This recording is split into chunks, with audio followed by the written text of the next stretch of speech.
Well, hello, that's me again. It is the 27th of July. I believe it's Wednesday today, and there's something which many people, I would think, waited from me, although, believe me, it's not my favorite topic, but it's a little bit going a little bit tactical. And that's what we're going to be talking about today. But before we go, into these tactical issues, let me talk a little bit of on the issue of Russia's new gas deal with Iran, a threat to the West. It's written by Mr. Simon Watkins, and Russia and Iran, they signed a huge $40 billion memorandum about the development of the Pars gas field, but obviously Mr. Watkins, who, as you can see yourself, former senior FX trader and salesman, financial journalist and best-selling author, he was head of the Forex institutional sales and trading. So as you can see yourself, the guy has a very massive, as you can see yourself, national security and military experience. I'm being sarcastic, I'm screwing with you, of course. The guy basically is one of those, financial people with basically degree of the advanced accounting. Accounting is extremely important. It's a very important financial part of the civilization. But the reason I'm being sarcastic towards him is because, obviously, while being not very satisfied, to put it mildly, with the fact of deepening of the Russian and Iranian cooperation on the issue of the gas and other things, he obviously tries to sound geopolitical, talking about the Qatar, which is under the threat from Iran and Russia. Well, nothing new here. And he goes into this intelligence thing. Look what he writes in this article. Gazprom's focus on expanding Iran's LNG capabilities comes at exactly the time when dramatically increasing LNG, liquid natural gas supplies, is vital for European states to compensate for shortfalls in gas supplies resulting from bans on Russian gas imports. Good, they understand that they banned it, not Russia, but hey, it's their problems. But look what he writes further. It is plainly identifiable as a tried and tested core KGB strategy that relies on a combination of gradually increasing pressure on an enemy and then just waiting for as long as it takes for him to give up, and blah blah blah, whatever he writes after that. My immediate question is, how much this Mr. whatever his name knows about about the KGB operations or KGB methods? And the answer will be pretty much zero. He probably read some John le Carré,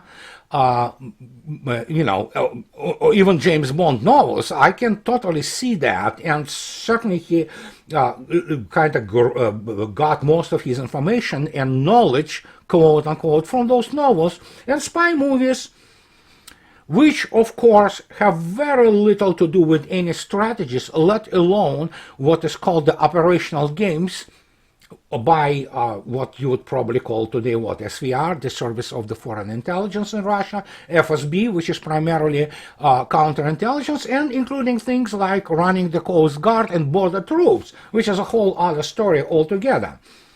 So, did he serve or did he participate, this Mr., in any CIA counterintelligence operations against KGB or FSB? I don't know. But what he describes here and pretends it to be a valuable knowledge, while in reality is nothing more than tried BS, is the fact that the principle he describes is the principle which used in any type of negotiations. You go in and you begin to really, stab a person and begin to rotate or, the knife in the wound. This is how it was done for centuries, even before the appearance of FSB. It was done before the appearance of the United States. So it's just a regular negotiation tactics, and that's what Russia is doing precisely. And it has nothing to do with anything with the KGB or CIA or FSB or, whatever. It's just a regular method of coercing people to their proper decision in their lives.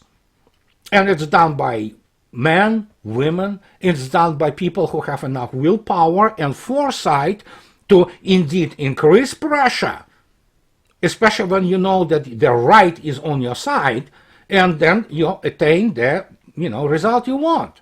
It's in some senses called geopolitics. In the end, despite the fact that geoeconomics, basically the multiplication of essences, which is the complete BS, contrived, which is pseudoscience, invented by Edward Luttwak, who for some reason now ended up on the list of the pro-Russian people. But even geoeconomics describes this.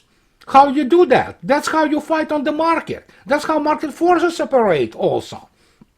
But why he decided that it is a KGB strategy, it all comes down to this good old issue which we discussed for many videos now about those so-called experts. They are now not experts.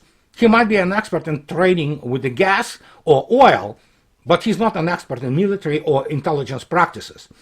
And that is why appearance of this type of the complete baloney testifies to the level of frustration and fear regarding this cooperation between Russia and Iran.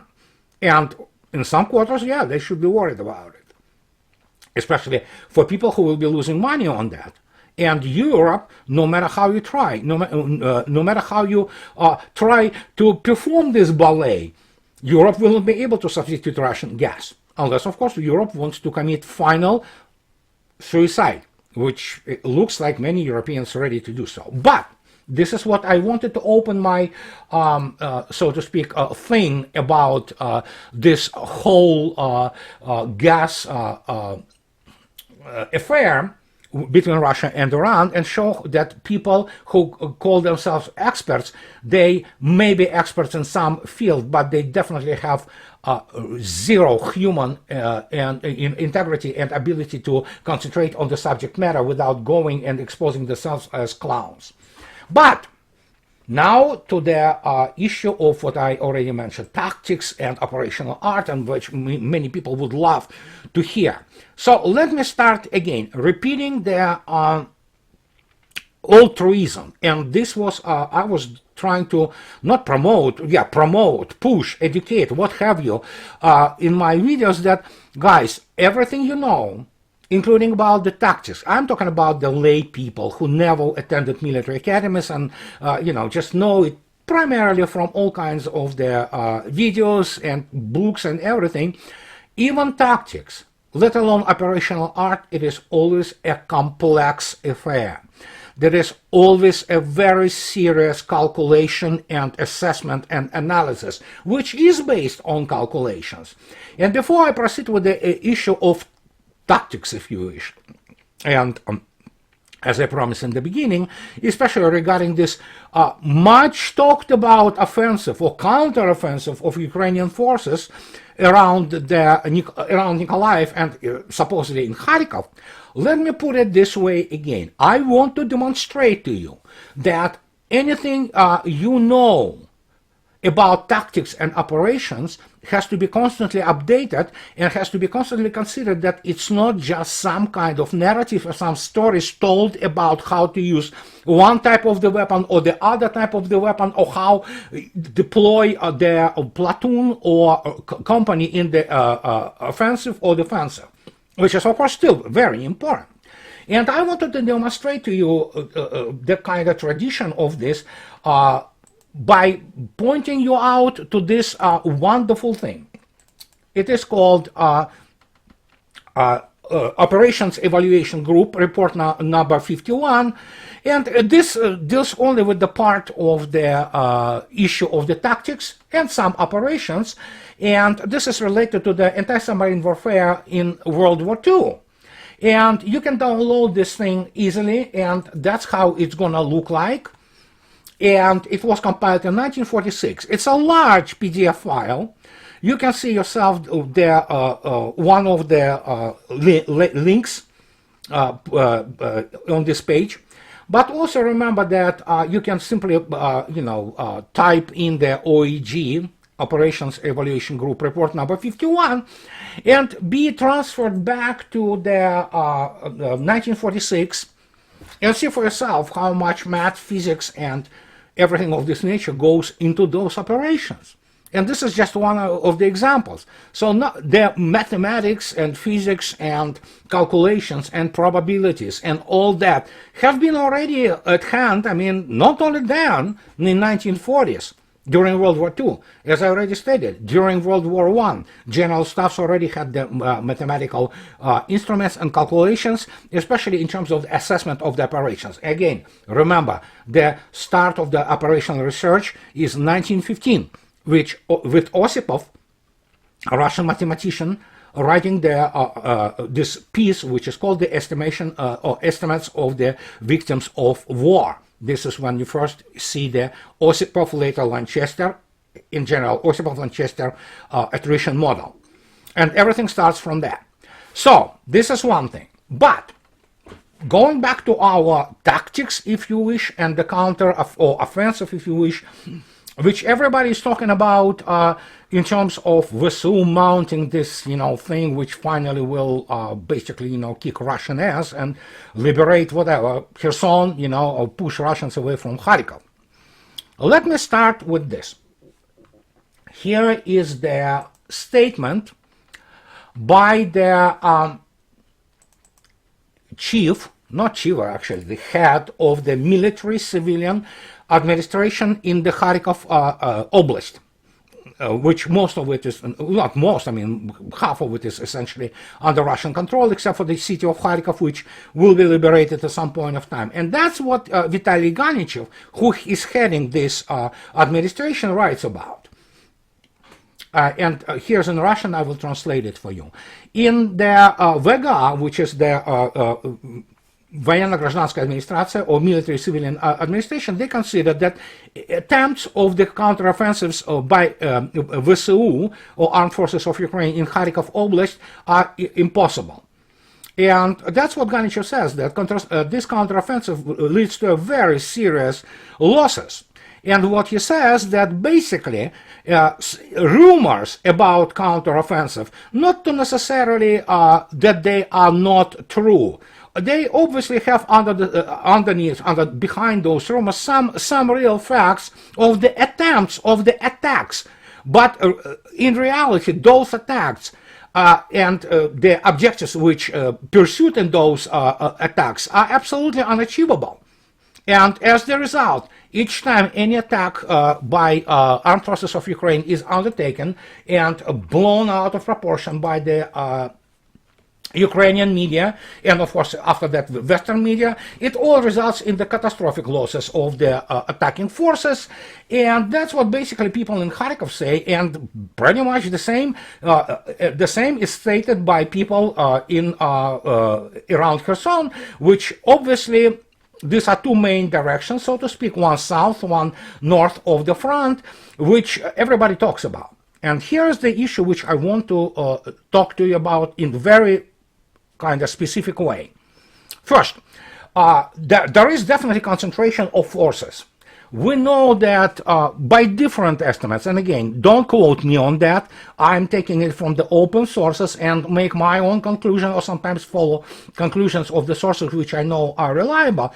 We're looking at probably between 4 and 5 brigades which are staffed in such cities as Mykolaiv and Kharkov, where of course Russians cannot touch them because they hide behind civilians. That's called interesting tactics, isn't it?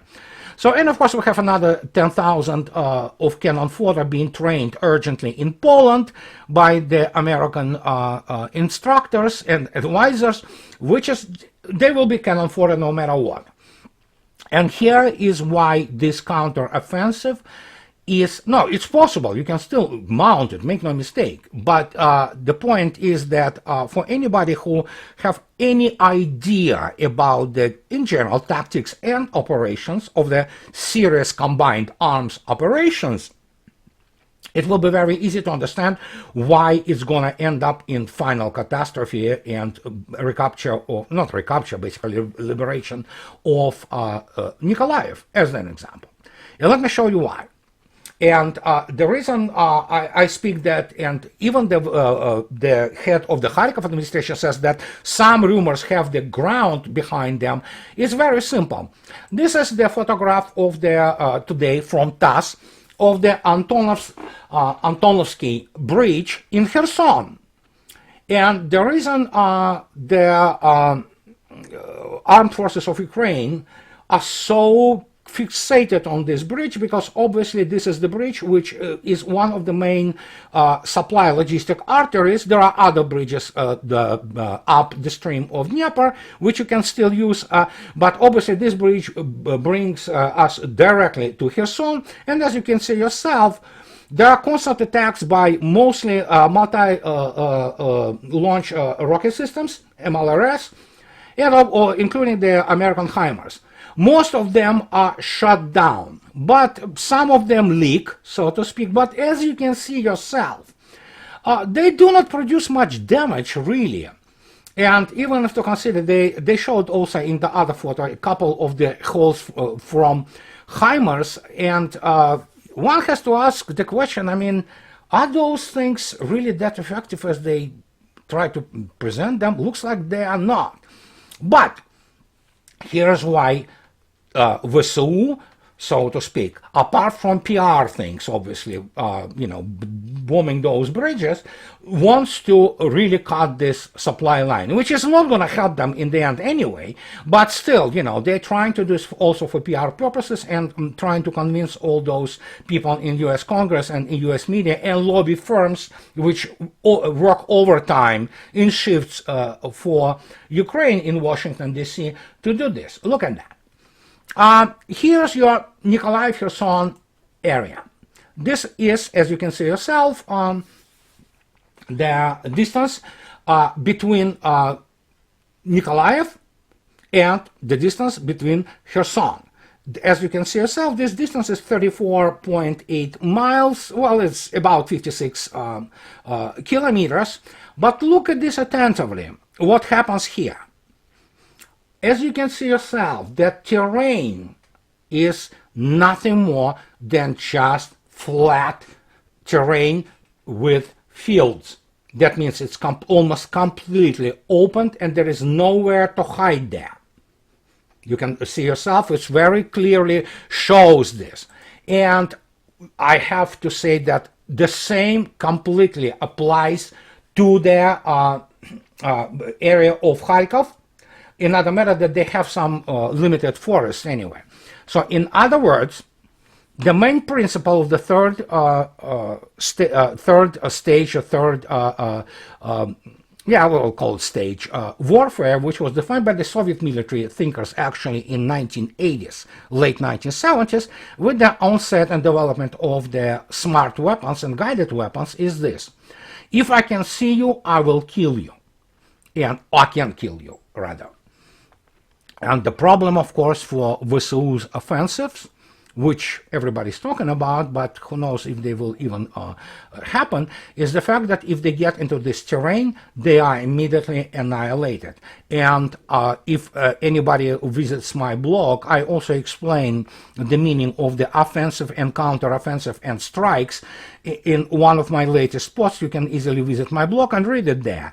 And the point is that you cannot conduct modern offensive or counter-offensive, for this matter, by means of the even whatever 3-4 brigades. Let's put it this way, depending on the on the type of the brigades, and depending on the depletion of the personnel of the VSU, we're looking at probably not 5,000-6,000, which usually a brigade will have, probably 2,000-3,000. So, and the issue here is that none of those brigades will have really good and reliable mobile air defense, except for the man-pads, and it will not have, obviously, aviation. They will be trying to offense or mount offensive against the force which has it all, from the top-notch air defense to air force, and the firepower, which many times over is more powerful than whatever the armed forces of Ukraine will bring to the open terrain, which they will have to cross in order for them to mount the offensive. And many people still do not understand that offensive is not something like, you know, those images of the troops storming some defenses, you know, and it's not, doesn't work like this, really. In modern war, you need to get out first of the prepositioning area. In this particular case, armed forces of Ukraine are hidden within the confines of the urban centers such as Kharkov, for example, or Nikolaev. And in this case, they can theoretically, so to speak, ooze out of those places and try to mount themselves, or basically rank themselves, if you wish, into several columns, because they have to still achieve or approach the place where they have to go from the regular march order, when they have to go into the what would be called the attack order, and that is formation of several company and battalion columns, which will be separated by some distance, because obviously you do not want to attack with a single column, because it will be immediately intercepted. The head and the end of the column will be basically blown up, and then the rest will be for the aviation and smart standoff weapons to completely destroy. And here's how it really works. Let me show you something, how the motor rifle battalion deploys itself in the offensive. As you can see yourself, this is just single battalion, and I'm taking these pictures from, obviously, Grau and Bartel's wonderful book about the Russian way of war, but because even despite some allowances for American and British input into the tactics of the fight, it's still going to be very much the same as its good old Soviet and some modern Russian methods, tactical methods, because, well, let's put it this way, the armed forces of Ukraine, in some sense, are the, how to put it, slightly bettered and slightly improved version of the Soviet armed forces of the 1980s. So as you can see yourself, the motor rifle battalion on the offense spreads itself depending on the how you can how do you want to look at it. But again, we can say that's probably the breadth or the width of its battalion attack will be somewhere around 1 kilometer, but you can see the depths from which the battle order, how the battle order will look like. And as you can see yourself, you'll have 3 tank platoons heading, you know, leading the charge. Then about between 150 and 300 meters, you'll have the number of the companies, motor rifle companies, and there you go. So this is the depth of this whole affair, which also is about, I would say, 1 kilometer deep. So that's your motorized rifle battalion on the offensive. So considering how it is done in terms of battalion, we can now take a look at how it is done in brigade.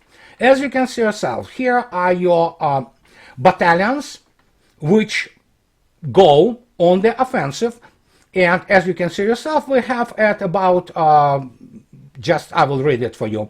This graphic shows some of the considerations for a brigade in the attack.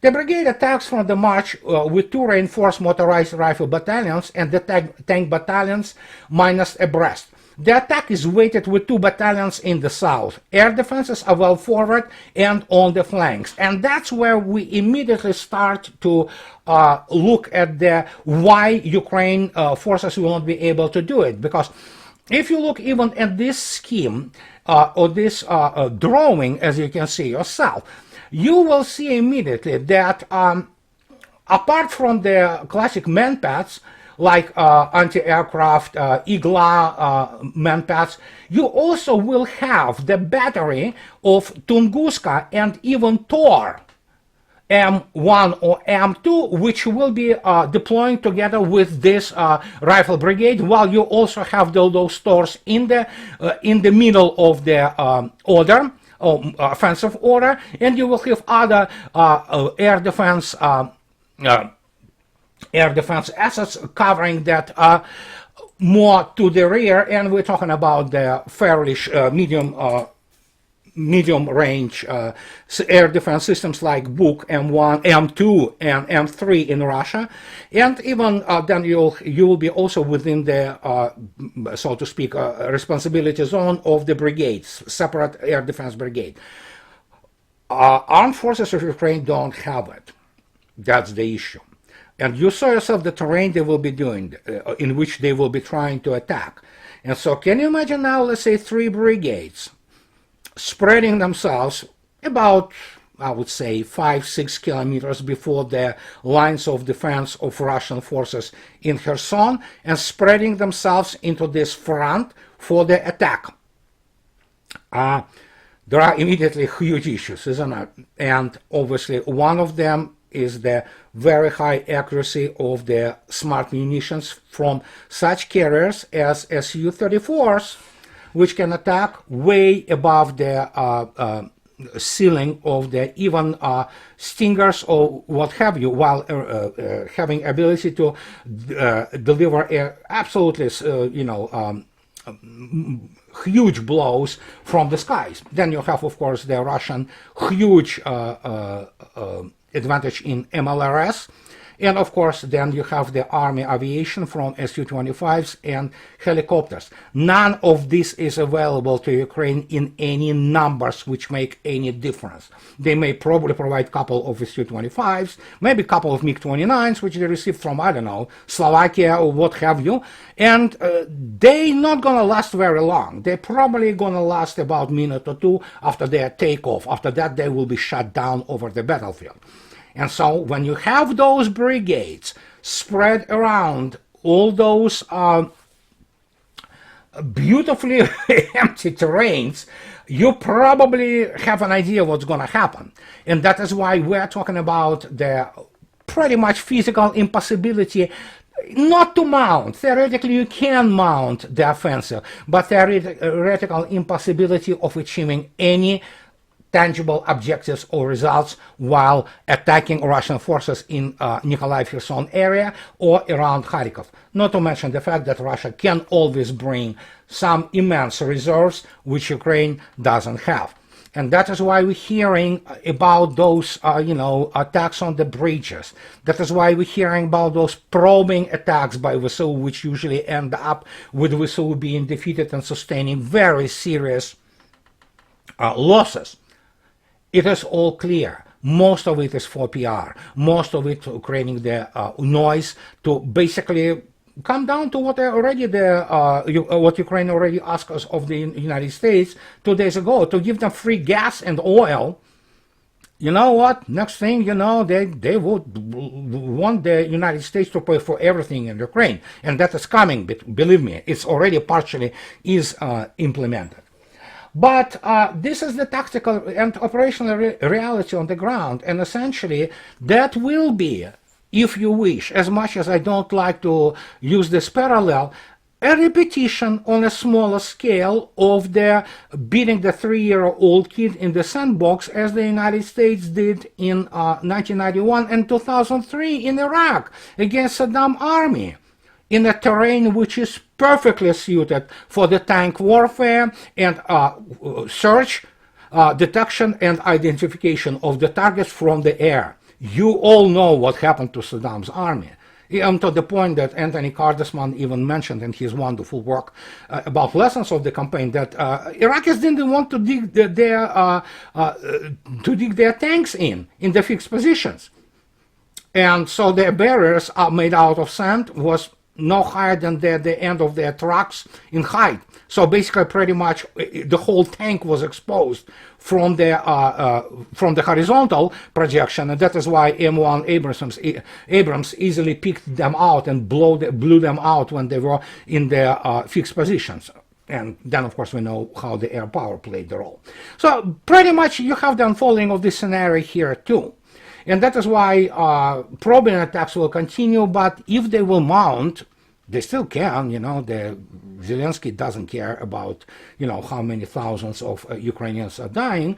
If they mount this offensive, that will be a very interesting thing to observe, but that will be a disaster, and that probably will spell doom for any attempts to defend approaches to Odessa, and Nikolaev will fall after that. But it's just one of the scenarios, so I don't want to kind of go too much about it, but this is a little bit of the description to you how it all works. And again, I don't want to spend another 2 hours describing, because I can, and it probably would make sense under different conditions to do so. But here are just the basic, so to speak, schemes or drawings, if you wish, of how this could develop and how it will end up in a catastrophe.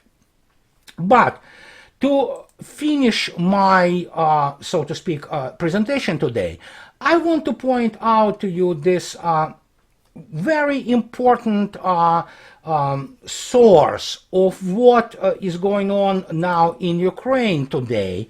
And make no mistake, everything what we see today and happening in Ukraine, and especially American position towards it, while still have to be, so to speak, accounted for and given allowance for the absolute craziness of neocons or neolibs and incompetence of those people who want to really achieve their basically some objectives in Ukraine and defeat quote-unquote Russia, which of course they can only dream about. But let me put it this way. We often give too much credit to so-called American realists. I wrote about this matter, including in my books. But let me remind you about American realism in 1957. It is a Spruance lecture in the U.S. Naval War College in 1957. It was read, this lecture, which is honorable thing, a high honor, to kind of be and present this Spruance lecture to the listeners of the U.S. Naval War College and other guests. It was read and presented by none other than Hans Morgenthau, the father of the American so-called realism. And that's how it was called, realism in foreign policy. Let me quote it for you from there. Listen and read attentively. I would say, and I have said many times before, that if the Tsar still reigned in Russia, that if Lenin had died of the measles at an early age, that if Stalin had never been heard of, but the power of the Soviet Union were exactly what it is today, the problem of Russia would be for us, by and large, what it is today. If the Russian army stood exactly where they stand today, and if Russian technological development were what it is today, we would be by and large confronted with the same problems which confront us today. This is 1957. In other words, America's and Western problem is not Ukraine, it's Russia and Russians, because Russians will always have this technical development and armies which can defeat West. And that is what drives modern US foreign policy, or whatever passes for it, and strategies. It is Russia which needs to be annihilated. And that is why we see everything what is happening right now in Ukraine, and United States is about to make a deadly mistake. It's going to step into the probably direct conflict with another superpower, which is China. So make your own conclusions. What is this all about? So we have the runaway engine, the runaway train of people who are incompetent and downright crazy. So, and if you think that it started just recently, no, It was always like that. And what is the most important thing which people do not understand about Russians and Russia? Russians already know it. You could BS them. The same, I bought it. Please, make no mistake. I bought it, and not only me. My whole generation almost bought it. That, oh yeah, it wasn't about Russians. Russians are great people. We are all friends. That's them Bolsheviks, them communists who need to be annihilated and removed. Well, Russia removed communists and Bolsheviks. You see the result, all right? And there you go. So, this is what I wanted to talk to you about today. And again, as always, those who like this, subscribe to my channel. And those who can afford, please support me on the Patreon. That will allow me to make more videos like this and will allow to communicate some of my points which I think so need to be made. So, have the nice rest of the week, and I'll talk to you later, guys. Bye-bye.